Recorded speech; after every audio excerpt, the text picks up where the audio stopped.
Assalamualaikum warahmatullahi wabarakatuh. Innal hamdalillah nahmaduhu wa nasta'inuhu wa nastaghfiruh wa na'udzu billahi min shururi anfusina wa sayyiati a'malina. May yahdihillahu fala mudilla lahu wa may yudlil fala hadiya lahu. Asyhadu an la ilaha illallah wahdahu la syarika lahu wa asyhadu anna Muhammadan abduhu wa rasuluh alladzi la rasula wa la nabiyya ba'dah. Ya ayyuhalladzina amanu taqullaha haqqa tuqatih wa la tamutunna illa wa antum muslimun. Amma ba'd.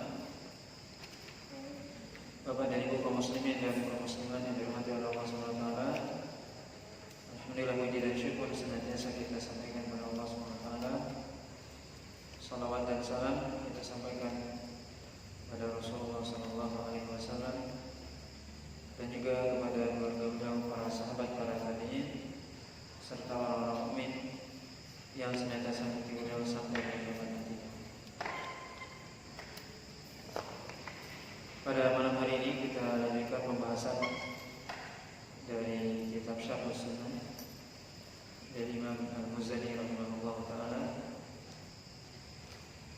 Qala al-mu'allif rahimahullah taala wal Qur'anu kalamullahi azza wa jalla wa min ladunhu wa laysa bi makhluqin fayamin.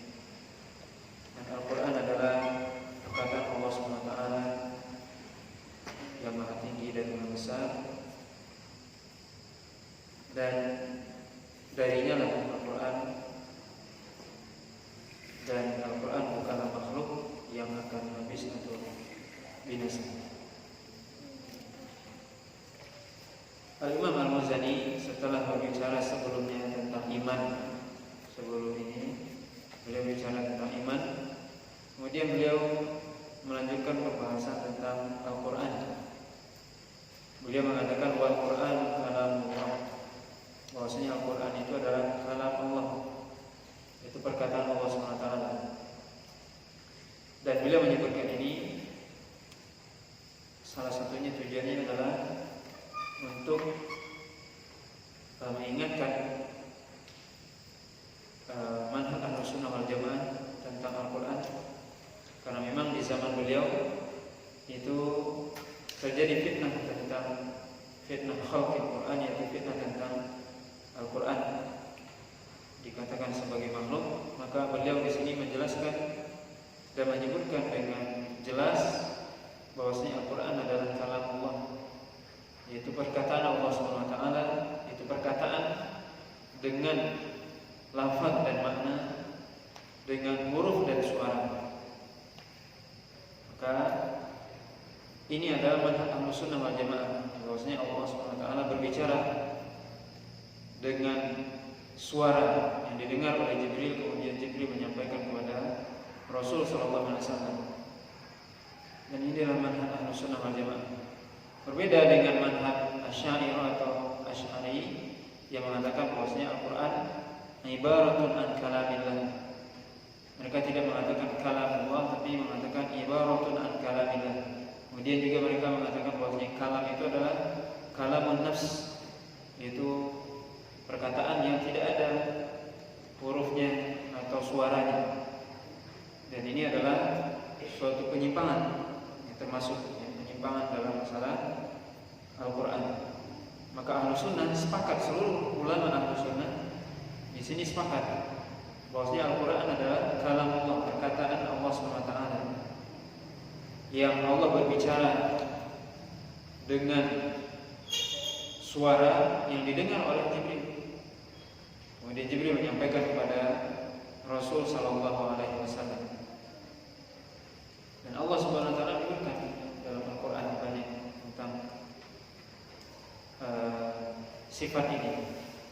Allah Subhanahu wa taala mengatakan wa kallama Allah Musa taklima, dan Allah Subhanahu wa taala mengajak berbicara Musa. Maka Nabi Musa diajak bicara oleh Allah Subhanahu wa taala tentunya dengan suara yang didengar oleh Nabi Musa, bukan kalamun nafs, yaitu perkataan yang ada dalam diri sebagaimana disebutkan oleh orang-orang Asy'ariyah. Tapi kalam yang didengar dengan huruf, dengan suara, bisautin wa huruf, dengan suara dan juga huruf. Maka di sini adalah di sini Imam Al-Muzani menjelaskan, dan salah satu hal yang mendorong beliau untuk menulis risalah ini adalah memang ketika itu beliau diminta oleh para sahabatnya untuk menjelaskan tentang Al-Quran. Bagaimana pendapat beliau tentang Al-Quran? Maka beliau di sini menjelaskan pendapat Ahlus Sunnah, pendapat yang berdasarkan kepada Al-Quran dan Sunnah Nabi SAW, bahwasanya Al-Quran adalah kalam Allah. Juga mengatakan misalnya, wa in ahadu minal musyrikin istajaruka fa'ajirhu hatta yasma' kalam Allah. Maka Allah mengatakan hatta yasma' kalam Allah, sampai dia mendengar kalam Allah, yaitu Al-Quran. Maka Al-Quran adalah perkataan Allah SWT bihurufihi wa sawtihi, dengan perkataannya, dengan hurufnya, lafaz dan maknanya adalah perkataan Allah SWT. Karena ada sebagian juga yang mengatakan bahwasanya Al-Quran adalah kalam Allah tapi maknanya saja, lafaznya dari Jibril. Nah, ini suatu kekeliruan. Al-Quran adalah perkataan Allah, lafaz dan maknanya. Dan Allah berbicara dengan suara yang didengar oleh Jibril, didengar oleh Nabi Musa, didengar oleh para nabi ketika Allah SWT mengajak Nabi Musa berbicara. Begitu juga ketika Allah SWT menyampaikan wahyunya secara langsung kepada Nabi SAW ketika peristiwa Isra dan Mi'raj. Maka Allah SWT berbicara. Allah SWT berbicara, bukan Allah SWT tidak bisu dan tidak bisa berbicara, tapi Allah SWT berbicara. Dan salah satu sifat kesempurnaan Allah adalah berbicara. Maka orang yang mengatakan bahwasanya Al-Quran makhluk, maka ini bertentangan dengan Al-Quran, bertentangan dengan hadis, dan juga kesepakatan para ulama Ahlussunnah. Kemudian beliau mengatakan min ladunhu, bahwasanya Allah SWT maksudnya adalah Al-Quran ini perkataan Allah SWT yang Allah SWT berbicara dengannya, di mana Allah SWT yang berbicara, artinya yang memulai pembicaraan itu adalah Allah SWT, yaitu yang berbicara dalam Al-Quran, di mana Al-Quran adalah perkataan Allah, dan yang berbicara itu adalah Allah SWT dengan hurufnya, dengan suaranya, lafaz dan maknanya. Ini maksud min ladunhu, yaitu dari sisinya, maksudnya bahwasanya perkataan ini adalah perkataan Allah, bukan perkataan Jibril. Jibril hanya menyampaikan saja. Allah berbicara, kemudian Jibril mendengar, kemudian Jibril menyampaikan perkataan Allah kepada Rasul sallallahu alaihi wasallam. Maka ini maksud dari min ladunhu. Laisa bimakhluqin fayabin. Ya, Al-Quran bukan makhluk. Bukan makhluk sebagaimana yang disampaikan oleh orang-orang yang menyimpang, di antaranya orang Jahmiyah dan Mu'tazilah yang mengatakan bahwasanya Al-Quran adalah makhluk. Ya, beliau mengatakan walaisa bimakhluqin fayabin. Dia bukan makhluk yang kalau seandainya dia makhluk maka dia akan binasa, akan hilang, akan hancur. Maka Allah SWT, maka Al-Quran bukan makhluk, tapi Al-Quran adalah perkataan Allah SWT. Dan ada sebagian yang mengatakan bahwasanya Al-Quran itu kalam Allah, mengatakan Al-Quran itu makhluk, dengan mengatakan ketika dikatakan kalam Allah berarti itu dinisbahkan kepada Allah. Kemudian mereka mengatakan penisbahan itu atau penisbatan itu adalah penisbatan kepada makhluk. Maka ini suatu hal yang keliru. Di sini para ulama menjelaskan bahwasanya penisbatan, menyandarkan sesuatu kepada Allah itu ada dua macam. Yang pertama, penisbatan yang sifatnya adalah benda, seperti Baitullah. Bait itu artinya rumah. Baitullah, jadi rumah itu disandarkan kepada Allah, maka itu adalah makhluk. Ya, Baitullah artinya rumah Allah, yaitu Ka'bah ataupun masjid. Baitullah. Naqatullah misalnya, yaitu untanya Allah, yaitu salah satu mukjizat dari Nabi Saleh alaihissalam. Naqatullah, itu untanya Allah. Maka penisbatan itu adalah penisbatan makhluk kepada Sang Khalik, yang mana penisbatan itu tujuannya adalah untuk menunjukkan keagungan, penghormatan. Baitullah, kenapa Allah menisbahkan rumah itu kepada Allah? Karena di situ ada keistimewaan. Ini rumah Allah, bukan rumah yang lainnya. Masjid ada keistimewaannya. Begitu juga naqatullah misalnya, untanya Nabi Saleh punya keistimewaan. Itu adalah salah satu mukjizat dari Nabi Saleh. Maka itu namanya penisbatan dari makhluk kepada Sang Khalik. Maka itu adalah makhluk. Baitullah adalah makhluk, akan hancur Ka'bah. Naqatullah, yaitu untanya Nabi Saleh juga itu sudah mati, sudah tidak ada lagi untanya Nabi Saleh. Maka itu adalah penisbatan makhluk kepada Allah, yang tujuannya adalah untuk menunjukkan bahwasanya makhluk itu mempunyai keistimewaan. Sedangkan yang kedua ada penisbatan sifat. Ya seperti ilmu Allah misalnya, ilmu Allah, maka ilmu Allah bukan makhluk. Qudratullah misalnya, kekuasaan Allah, maka kekuasaan itu bukan makhluk. Termasuk di sini kalamullah, perkataan Allah, maka perkataan Allah bukan makhluk, tapi itu adalah penisbatan sifat kepada al-mawsuf, artinya penisbatan sifat kepada yang mempunyai sifat. Siapa yang punya sifat itu adalah Allah. Maka dikatakan kalamullah, perkataan Allah adalah penisbatan sifat kepada yang memiliki sifat. Siapa yang memiliki sifatnya? Allah. Apa sifatnya? Kalam, berbicara. Ilmullah, yang memiliki sifat adalah Allah. Apa sifatnya? Ilmu. Maka ini bukan makhluk. Maka ini harus dipahami dengan sebaik-baiknya. Karena ada sebagian orang yang mengatakan sama, berarti kalau Anda mengatakan kalamullah berarti sama saja dengan Baitullah. Maka kita katakan tidak sama. Baitullah itu rumah, rumah itu adalah makhluk.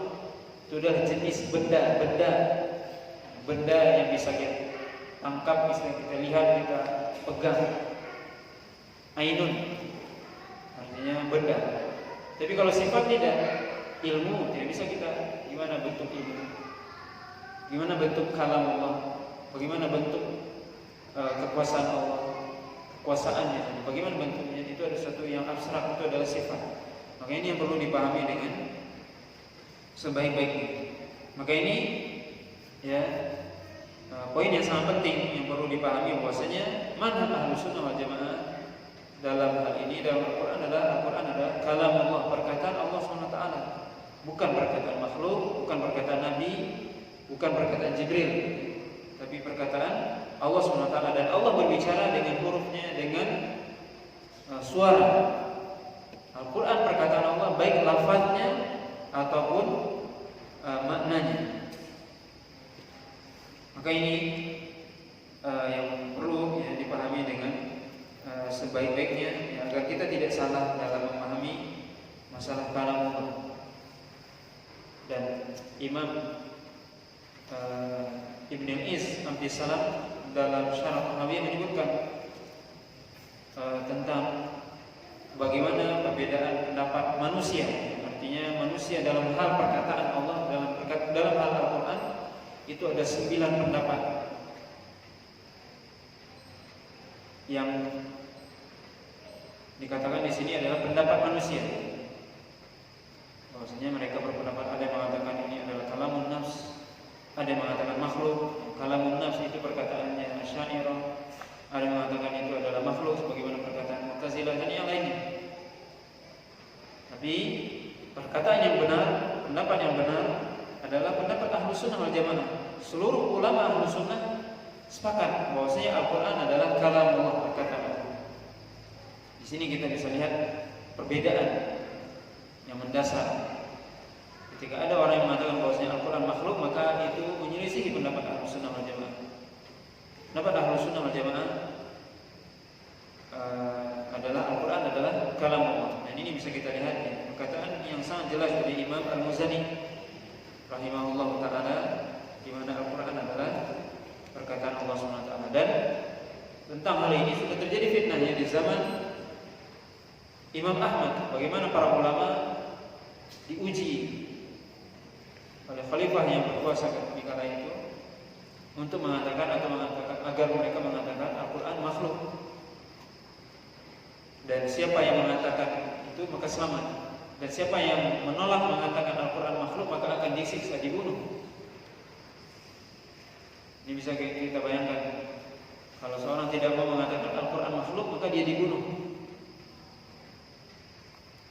Sampai Imam Ahmad ketika itu disiksa. Ini kita bisa melihat bagaimana ujian yang sangat berat yang dialami oleh para ulama Ahlus Sunnah yang di zaman dahulu. Bagaimana mereka mempertahankan akidah. Ya mungkin kadang menurut kita hari ini yang belum paham dan tidak paham tentang akidah, kok bisa seperti itu? Atau cuma mengatakan Al-Quran makhluk kok bisa sampai dibunuh? Tidak mau mengatakan Al-Quran makhluk sampai dibunuh. Atau kenapa para ulama tidak mau mengatakan Al-Quran makhluk? Kenapa enggak menyebutkan Al-Quran makhluk selesai? Tidak. Nah, di sini ini keyakinan. Karena ketika Anda mengatakan Al-Quran makhluk bertentangan dengan ayat. Berarti ketika kita mengatakan Al-Quran makhluk, perkataan Allah adalah makhluk, berarti yang berkata juga makhluk. Dan ini berbahaya. Makanya para ulama di zaman dahulu mengatakan siapa, jelas-jelas para ulama mengatakan siapa yang mengatakan Al-Quran makhluk kafir. Karena kalau dia mengatakan Al-Quran makhluk berarti yang berkata juga makhluk. Dan ini yang diinginkan oleh orang Jahmiyah. Maka ini sangat penting ya kita belajar tentang akidah. Kemudian beliau melanjutkan walikat wa kalimatullahi wa qudratullahi wa na'tuhu wa sifatuhu kamilatun ghairu makhluqatin daimatun azaliyatun wa laysa bimuhdatsatin fatabid wa la kana rabbuna naqisan fayazid jallat sifatuhu an shibhi sifatil makhluqin وقصر عنه فطن الواصفين قريب بالإجابة عند السؤال بعيد بالتعزز لا ينام عال على عرشه بائن على من خلقه موجود وليس بمعدوم ولا بمفقود. Kita lihat misalnya di perkataan para ulama, perkataannya indah. Beliau mengatakan apa? Bahwasanya kalimat-kalimat Allah dan kudratullah, kekuasaan Allah SWT dan sifat-sifatnya itu semuanya adalah sempurna dan bukan makhluk. Kalimat Allah, kalam Allah, perkataan Allah, kekuasaan Allah dan sifat-sifat Allah SWT semuanya sempurna dan itu semua bukanlah makhluk. Daiman azaliyat, yaitu yang selalu ada, senantiasa ada, azaliyat yang kekal.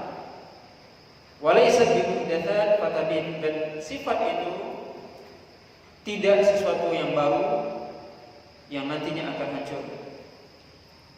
Dan juga Rabb kita bukanlah sesuatu yang tadinya kurang kemudian bertambah. Kemudian sifat Allah SWT sifat yang tinggi, yang mulia, yang tidak menyerupai sifat makhluk dan tidak mungkin disifati oleh orang-orang yang pintar yang bisa memberikan ijabah. Allah SWT dekat dengan memberikan ijabah jawaban atau mengabulkan setiap permintaan ataupun doa. Yang baik, yang jauh dengan kemuliaannya yang tidak mungkin dicapai oleh makhluk. Dan Allah SWT tinggi di atas arsy-Nya dan berbeda dengan makhluknya. Allah SWT ada dan bukanlah tidak ada, dan bukanlah Allah tidak hilang. Ya, bisa kita jelaskan di sini maksudnya. Beliau mengatakan kalimatullahi wa qudratillahi wa na'tuhu wa sifatuhu kamilatun ghairu makhluqat. Maksudnya kalimat-kalimat Allah,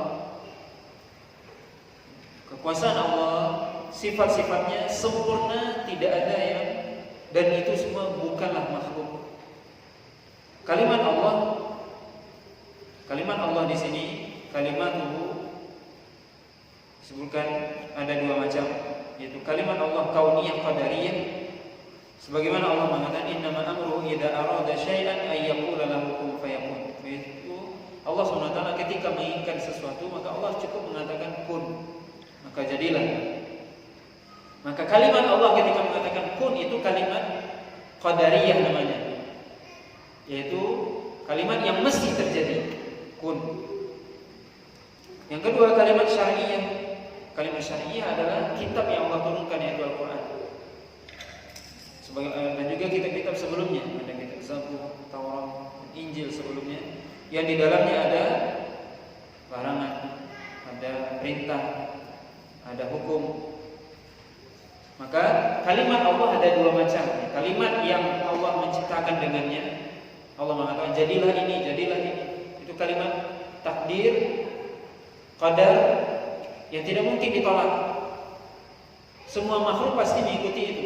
Ketika Allah mengatakan jadilah ini, jadilah itu, semua makhluk pasti mengikutinya. Tidak ada yang keluar dari takdir Allah, dari kalimat Allah kun. Ketika Allah mengatakan kun fayakun, maka jadilah.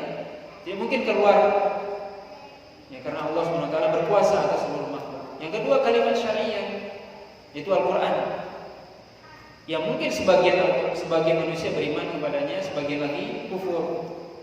Allah SWT menurunkan kalimat dalam Al-Quran. Allah di dalam Al-Quran ada perintah, ada larangan. Apakah semua orang beriman kepada Al-Quran? Tidak. Apakah semua orang melaksanakan perintah Al-Quran? Tidak. Ini juga termasuk kalimat Allah yang syar'iyyah. Dan kalimat Allah SWT ya sempurna. Baik kata kun tadi, Allah ingin menciptakan suatu sempurna, yang menunjukkan sempurnanya, tidak ada satupun yang keluar dari kekuasaan Allah. Begitu juga Al-Quran, kalimat syar'i, apa yang Allah perintahkan semuanya baik, dan apa yang dilarang oleh Allah semuanya buruk, maka itu termasuk kesempurnaan. Dan kalam Allah, perkataan Allah SWT, kalam yang indah. Al-Quran sampai hari ini dan sampai hari kiamat tidak ada satupun manusia yang, ataupun makhluk yang bisa menandingi keindahan dari Al-Quran. Makanya kita dianjurkan salah satu doa kita mengatakan a'udzu bikalimatillahi tammati min syarri ma khalaq. Kuberlindung dengan kalimat Allah yang sempurna dari segala macam kejahatan makhluk.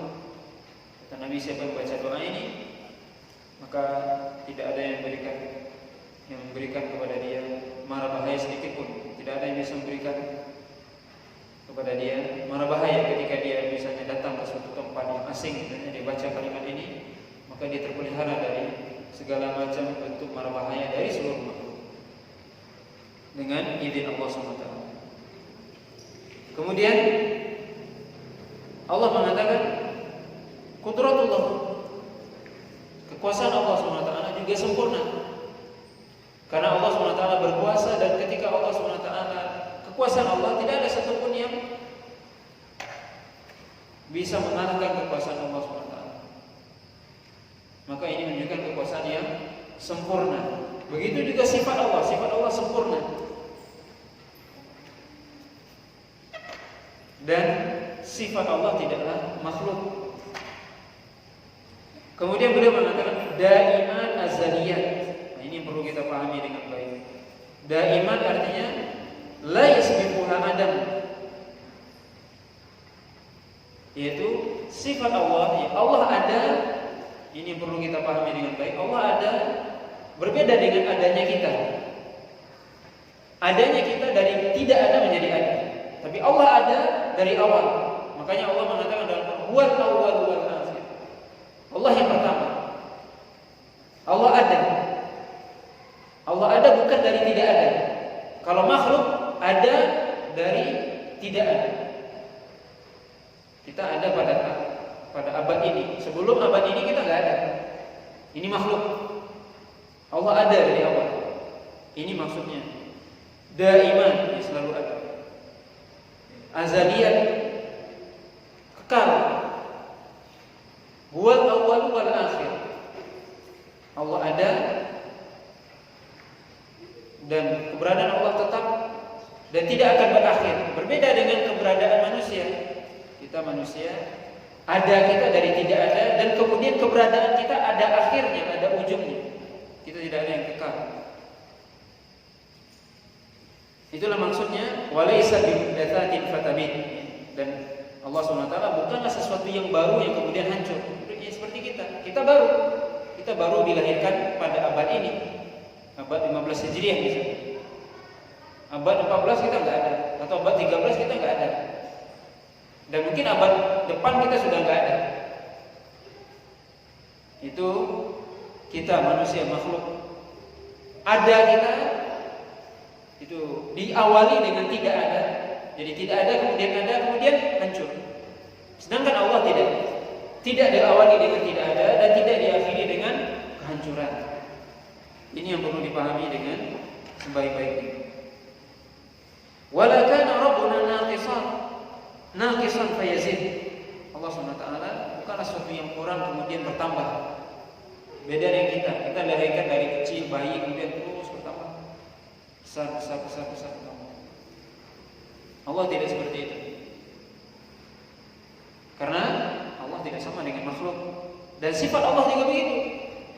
Bukan berarti sifat Allah pertamanya kurang kemudian lambat laun kemudian dia bertambah seperti kita misalnya. Bayi coba kita lihat mulai dari dia pandai merangkak kemudian bertambah kepandaiannya, bertambah. Itu manusia. Itu makhluk. Tapi Allah tidak seperti itu. Itu maksud dari perkataan beliau bahwasanya Rabb kita bukanlah sesuatu yang kemudian kurang kemudian bertambah. Kemudian jalat sifatuhu an syibhi sifatil makhluqin wa qasarat anhu fitanul wasifin. Bahwasanya sifat Allah SWT sifat yang sangat mulia, sifat yang maha tinggi, tidak ada satupun yang menyerupai Allah. Tidak ada yang menyerupai Allah SWT. Yang juga orang yang pandai, orang yang paling pintar pun bukan sulit dan tidak mungkin untuk mensifati sifat Allah secara hakikatnya. Hakikat sebenarnya. Ketika kita mengatakan misalnya Allah SWT punya sifat Ar-Rahim, Maha Penyayang. Bagaimana hakikatnya kita nggak tahu hakikatnya. Allah SWT punya tangan, yadullah fawqa aydihim. Bagaimana hakikatnya kita nggak tahu hakikatnya. Tapi kita tahu Allah punya sifat namanya yadun. Allah punya tangan, Allah punya sifat Rahim. Tapi bagaimana hakikatnya? Bagaimana sebenarnya Rahimnya Allah, tawabnya Allah, hakikatnya sebenarnya hanya Allah yang tahu. Artinya betapa besarnya atau berapa besarnya Rahim Allah kepada, tidak bisa kita mengukurnya maksudnya. Tidak bisa kita mengukurnya. Tidak bisa akal kita menjangkaunya. Itu maksudnya. Jalla sifatuhu an sifatil makhluqin. Artinya tadi apa? Laisa kamitslihi syai'un wa huwas samiul basir. Tidak ada yang serupa dengan Allah. Maka sifat Allah SWT tidak ada yang serupa dengan makhluk. Makhluk misalnya Nabi juga disifati Rahim, penyayang. Tapi Rahimnya Allah tidak sama dengan Rahimnya Rasul. Begitu juga Rahimnya seorang ibu atau seorang bapak kepada anaknya dan seterusnya. Sama sifatnya tapi hakikatnya berbeda. Dan tidak bisa dilukiskan, dibayangkan, diukur bagaimana hakikat dari sifat Allah SWT. Itu semua sifat. Maka ini menunjukkan kepada kita bahwasanya Allah SWT tidak sama dengan makhluk. Walaupun namanya sama penyayang, tapi hakikat penyayang Allah dengan kita tidak sama. Allah punya tangan Allah nggak sama dengan tangan kita, berbeda. Maka Allah sudah menjelaskan dalam Al-Quran, laisa kamitslihi syai'. Tidak ada yang serupa dengan Allah SWT. Maka tidak benar orang-orang yang menyerupakan Allah SWT dengan makhluk. Dan Allah banyak yang menafikan, meniadakan sifat ini, yaitu tasbih, yaitu menyerupakan Allah dengan makhluk. Tidak ada yang serupa dengan Allah SWT. Allah mengatakan walam yakul lahu kufuwan ahad. Tidak ada satupun yang sekufu, yang sama, sepadan dengan Allah SWT.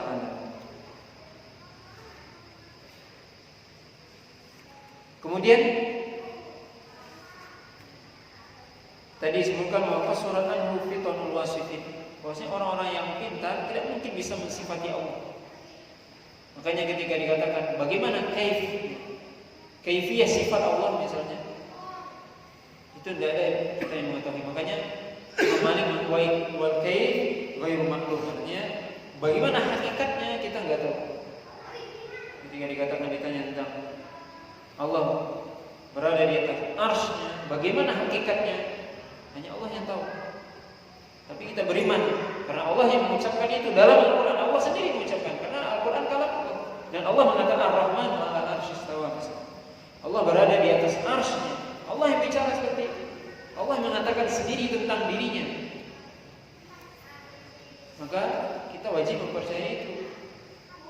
Tapi kita tidak mengetahui bagaimana hakikat istiwa. Nah, itu yang dikatakan oleh Imam Malik, ghairu maklum, tidak diketahui.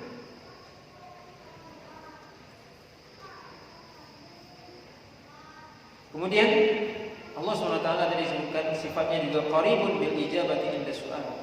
Allah SWT dekat dengan makhluknya.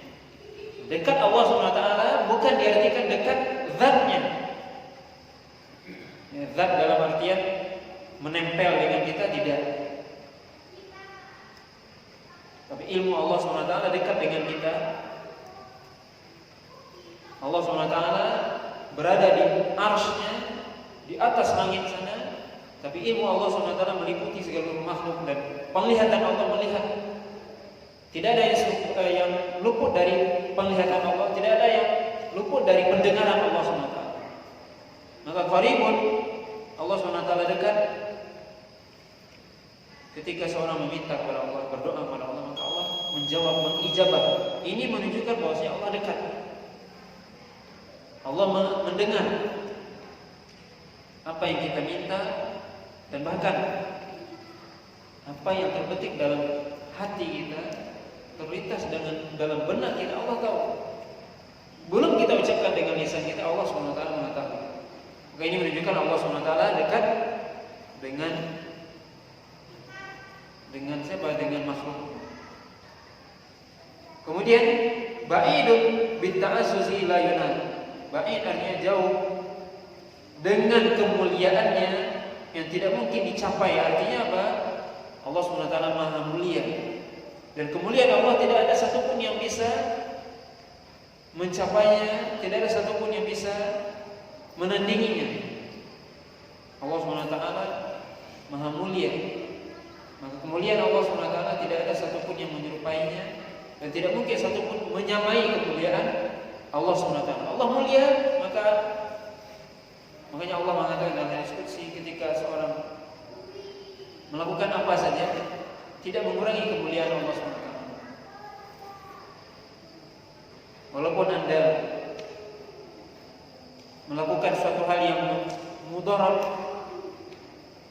misalnya seluruh makhluk bersatu padu untuk menjadi orang yang durhaka sama Allah, tidak akan sampai mudarat itu kepada Allah, dan tidak juga membahayakan bagi Allah sedikit pun. Ini maksudnya kemuliaan Allah SWT tidak mungkin disamai dengan makhluk. Alin ala arsyihi, Allah SWT tinggi di atas arsy. Allah SWT alin ala arsyihi, dan ini jelas beliau mengatakan bahwasanya Allah berada di tempat yang tinggi. Dan ini membantah orang-orang yang mengatakan bahwasanya Allah fi kulli makan, di semua tempat. Allah SWT, Imam Al-Muzani Asy-Syafi'i mengatakan apa? Alin ala arsyihi, bahwasanya Allah berada di tempat yang tinggi di atas arsy. Ba'inun min khalqihi, bahwasanya Allah SWT ba'inun an khalqihi artinya apa? Berbeda, terpisah dengan makhluknya. Nah, ini bisa kita pahami dengan baik. Maka tidak bisa kita mengatakan bahwasanya bagaimana Allah beristiwa di atas arsy-Nya. Apakah seperti kita duduk di atas kursi? Tidak. Allah pertama tidak butuh kepada arsy, kemudian tidak sama, dan kita tidak mengetahui bagaimana hakikat dari istiwa Allah SWT. Maka kata ba'in min khalqihi ini sangat penting. Bahwasanya Allah SWT terpisah dan tidak butuh kepada makhluk.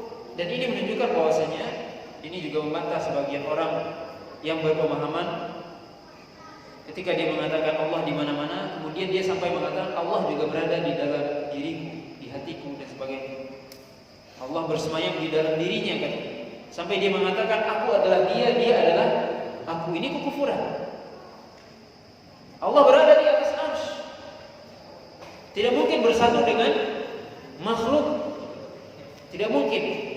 Maka perkataan itu adalah perkataan yang kufur. Ini yang perlu dipahami dengan baik.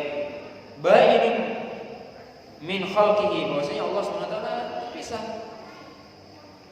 dengan makhluknya dan tidak butuh kepada makhluk. Allah tidak butuh kepada kita. Zat Allah tidak bersemayam dengan makhluk, tidak nempel dengan makhluk. Begitu juga tidak ada satupun makhluk yang nempel dengan zat Allah. Ini perlu dipahami dengan baik.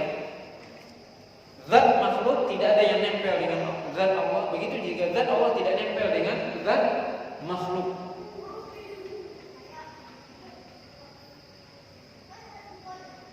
Maka ini yang perlu dipahami dengan sebaik-baiknya ketika orang mengatakan, ada yang mengatakan Allah bersemayam di atas arsy. Kemudian dia mengatakan seperti saya duduk di atas kursi ini gitu. Kalau kita lihat bagaimana kita duduk di atas kursi, nempel. Tapi bukan begitu. Ini perlu dipahami. Maka hakikat istiwa tidak ada yang mengetahui. Maka tidak boleh kita berbicara tentang Allah kecuali dengan dalil. Maka Imam Al-Muzani di sini mengatakan, Alin ala arsy. Allah SWT berada di atas arsy yang tinggi, kemudian baik, berbeda dengan makhluk, terpisah dengan makhluknya. Ini akidah yang disebutkan oleh Imam Al-Muzani. Kemudian beliau mengatakan maujudun wa laysa bimahdumin wala bimafqudin. Allah SWT ada dan Allah SWT bukan tidak ada, bukan juga sesuatu yang hilang. Ini menjadi bantahan kepada orang-orang yang mengatakan, kalau tadi ada yang mengatakan Allah di mana-mana, kemudian ada orang yang mengatakan bahwasanya Allah tidak di atas, Allah tidak di bawah, Allah tidak di kanan, tidak di kiri, tidak di depan, tidak di belakang. Kalau tidak ada, di depan tidak ada, di belakang tidak ada, samping kanan nggak ada, samping kiri nggak ada, di bawah, di tengah nggak ada. Jadi gimana? Itu suatu hal yang tidak ada. Maka Allah mengatakan Allah berada di atas arsy, di atas makhluknya seluruhnya. Allah di atas. Bukan berarti Allah butuh tempat, tidak.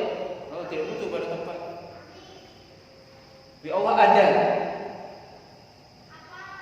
Maka ini sekali lagi menjadi bantahan kepada orang yang mengatakan bahwasanya Allah tidak di atas, Allah tidak di depan, di bawah, tidak di depan, tidak di belakang, tidak di kanan, tidak di kiri. Kalau Anda mengatakan sesuatu seperti itu, maka itu adalah Anda mensifati Allah dengan sesuatu yang tidak ada. Berarti apa yang tidak ada? Dia tidak di depan, tidak di kiri, itu tidak ada berarti. Makanya Imam Ibnu Qayyim mengatakan Al-Jahmiyah ya'budun al-adad. Orang-orang Jahmiyah yang mengatakan Allah tidak di atas, tidak di mana-mana, menyembah sesuatu yang tidak ada.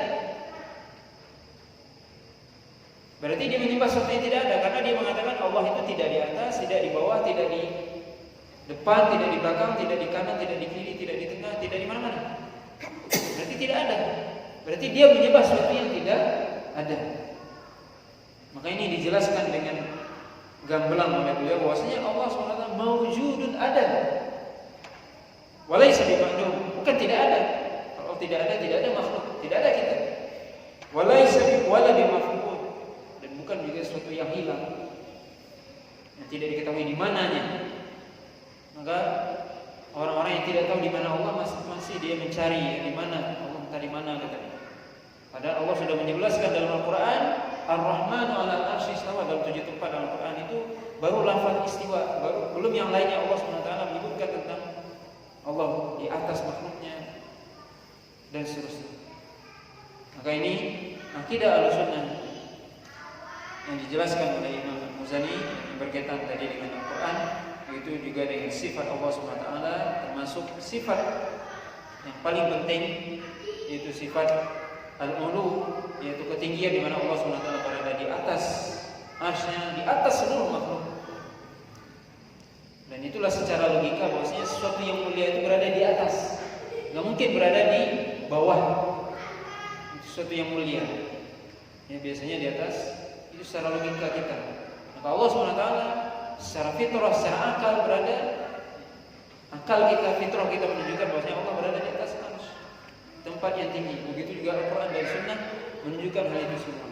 Maka ini yang sekali lagi menunjukkan akan benarnya manhaj Ahlussunnah yang menyatakan bahwasanya Allah berada di atas arsy-Nya, di tempat yang tinggi. Dan ya, sangat keliru orang-orang yang mengatakan bahwasanya Allah tidak berada di mana-mana atau tidak di atas dan tidak di bawah dan sebagainya. Ya, Allah Ta'ala alam. Ini pembahasan kita pada malam hari ini, mudah-mudahan bermanfaat. Subhanallah wa bihamdika, asyhadu an la ilaha illa anta, astaghfiruka wa atubu ilaik. Wassallallahu ala nabiyyina Muhammadin wa ala alihi wasallam.